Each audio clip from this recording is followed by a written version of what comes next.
gente vai chamar o material que a gente tem para exibir para vocês e na volta esperamos poder ouvir o Tiago.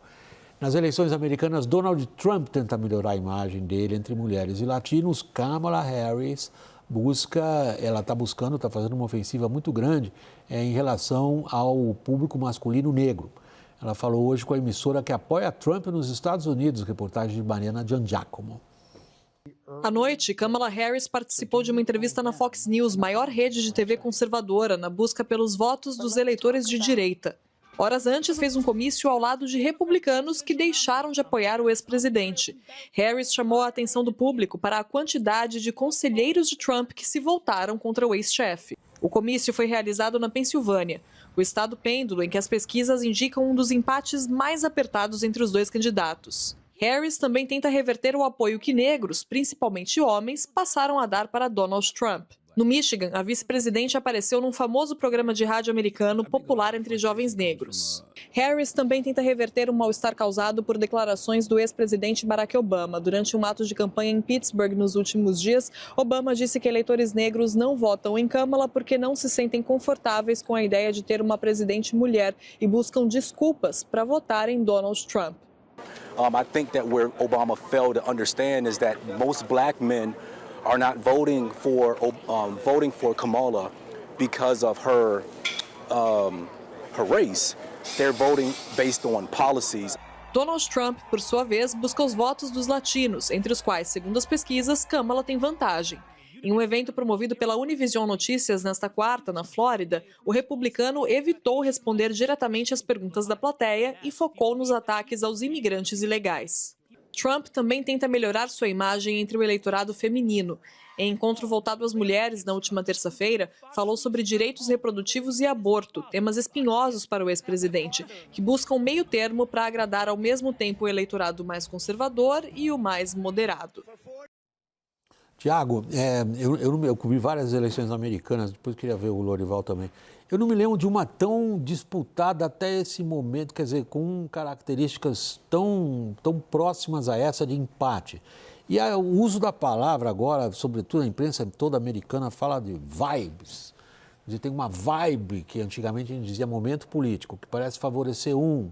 Depois tem uma vibe que parece favorecer o outro, mas elas não têm sido decisivas até aqui, pelo menos, do que a gente pode entender. E há uma ofensiva de mídia enorme dos dois. Como é que a Kamala foi na Fox? Olha, a Kamala ela vem pecando, né, segundo alguns analistas em Washington, pelo fato dela não estar disseminando a mensagem de uma forma mais agressiva. E qual mensagem? A mensagem principalmente econômica, que é algo que ainda deixa uma dúvida muito grande no eleitorado.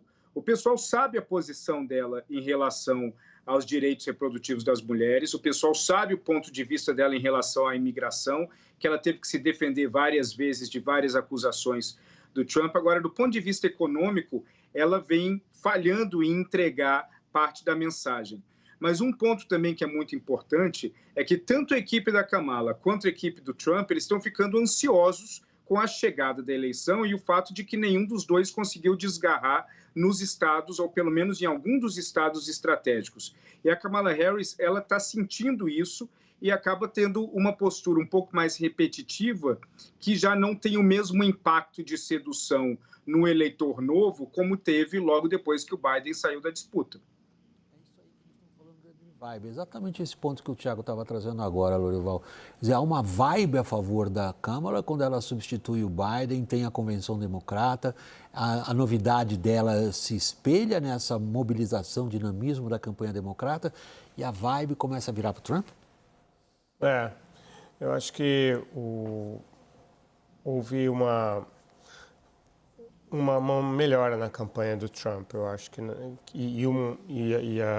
uma melhora, você quer dizer? Uma melhora na campanha do Trump e a Harris cometeu alguns erros também, né? Então, isso reequilibrou um pouco, ou manteve equilibrada a disputa, talvez virando um pouquinho o viés em favor do Trump.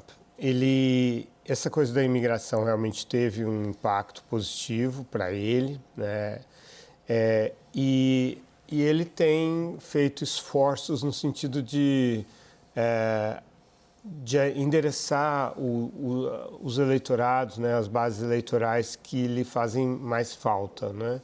Então, se, por exemplo, apenas 1/3 das mulheres falavam em votar no Trump, hoje ele fez um town hall, né, que é uma sabatina com eleitoras só mulheres. E ele disse assim: eu sou o pai da fertilização in vitro. Assim, eu não sei com base em que ele fez essa afirmação, mas você vê aí o esforço dele porque a Corte Suprema do Alabama, em fevereiro, tornou o embrião passou a considerar o embrião como uma criança, né? E aí, com isso, houve o impedimento do aborto de forma muito radical e também houve uma decisão com relação a proibir a fertilização in vitro, que pegou muito mal para as eleitoras, né? E o J.D. Vance, o vice dele, também fez declarações nessa direção de que os filhos têm de ser uma decisão divina e tal, não pode ter nenhuma intervenção humana, nem para ter filhos, nem para interromper gravidez. E o Trump está com uma posição muito mais moderada e aparentemente convocou até a mulher dele. Eu digo aparentemente porque a CNN não conseguiu chegar a uma conclusão sobre se o vídeo que a ex-primeira-dama gravou foi de iniciativa dela ou se foi um pedido da campanha no qual ela se declarou a favor do direito ao aborto, de que o Estado não pode interferir nas decisões das mulheres e tal. Então existe todo um esforço nesse sentido de melhorar a posição dele com as mulheres, né? E agora a Harris ela não está conseguindo trazer as mensagens mais contundentes assim para os aspectos que mais afligem os americanos, sobretudo a questão da própria imigração e, acima de tudo, do custo de vida, provavelmente porque ela não consegue se desvincular completamente, né, do governo Biden, o que é natural, porque ela é a vice dele. 4 anos. Ela está lidando com um eleitor que quer a mudança. E aí, nesse sentido, embora o Trump já tenha sido presidente, ele tem mais facilidade de se projetar como o candidato da mudança do que ela. Tiago, há instantes atrás, você fez uma referência à ansiedade nas duas campanhas. Ansiedade, angústia até, não sei se você quer usar essa palavra também, imensa, trazida pelo fato, como você assinalou, de que até aqui um não consegue desgarrar do outro. Agora, a gente vê por parte do Trump, pelo que a gente observa, que a gente vê nas imagens e lê na imprensa, um nível de agressividade muito mais alto para os próprios padrões Trump. Isso é descontrole ou é cálculo? Eu acho que é um pouco dos dois. Ele é primeiro descontrole e depois ele é taxado como cálculo.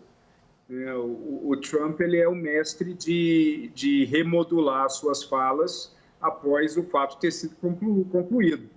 Agora, ele também está muito ansioso, porque o Trump, há 6 meses, há 9 meses, há 1 ano, ele não se imaginou chegando nessa situação, no dia 16 de outubro, numa situação onde ele não seria claramente o vencedor. A confiança dele estava muito alta. A escolha de J.D. Vance é um exemplo de uma escolha já para um vice-presidente de fato consumado, e não de um vice-presidente para uma campanha. Então, eu acho que essa agressividade dele, ela é um exemplo um pouco dessa frustração, claro, mas, de certa forma, também acaba trazendo uma vantagem para ele em cima de alguma dose da passividade da Kamala Harris. Então, acaba se tornando uma disputa, uma polarização em tudo, não só ideológica, não só em relação à temática, mas também em relação ao comportamento, em relação à fala, à dicção. E o Trump ele tenta, de todas as formas, se demonstrar completamente diferente da Kamala Harris, mas não consegue fugir dessa ansiedade que está cada vez maior nele. A gente viu isso agora há pouco aqui no Brasil.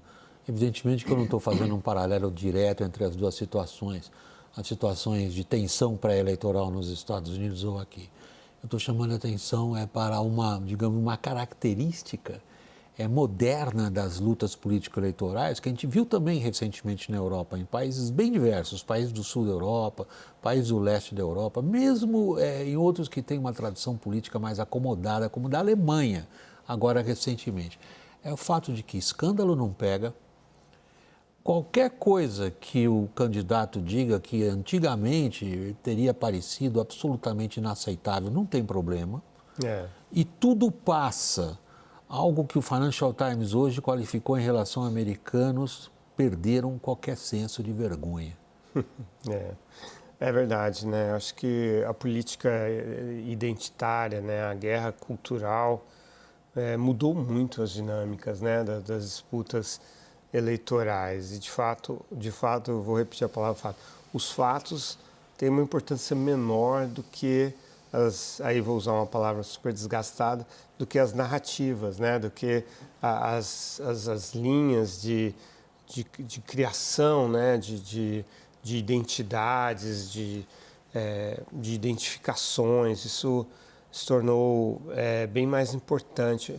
Eu acho que o mundo do futebol brasileiro, aquela identificação com um time de forma irracional, independentemente se o time está num ano bom, num ano ruim, aquela coisa, né, para a vida inteira, e que não importa se o treinador é bom, se o juiz acertou ou errou, você está sempre contra o juiz quando ele é contra o seu time, enfim, aquela coisa totalmente incoerente, irracional, contaminou em grande medida a política. Mas isso é verdadeiro, isso é um componente fortíssimo. De qualquer maneira, a gente continua vendo que a questão do custo de vida é uma âncora, digamos, de realismo, né? Uma âncora factual que está norteando um pouco essa eleição. E aí, provavelmente, né, aquele político que conseguir fazer os eleitores acreditarem que proporcionará uma vida melhor para eles a partir do ano que vem, em termos da economia, talvez seja o que vai ganhar essa eleição. Por último, Tiago, eu tenho ainda um minutinho para a gente encerrar a nossa conversa. Fazendo alusão à mesma brincadeira inicial aqui da nossa conversa, a vibe está indo para onde agora?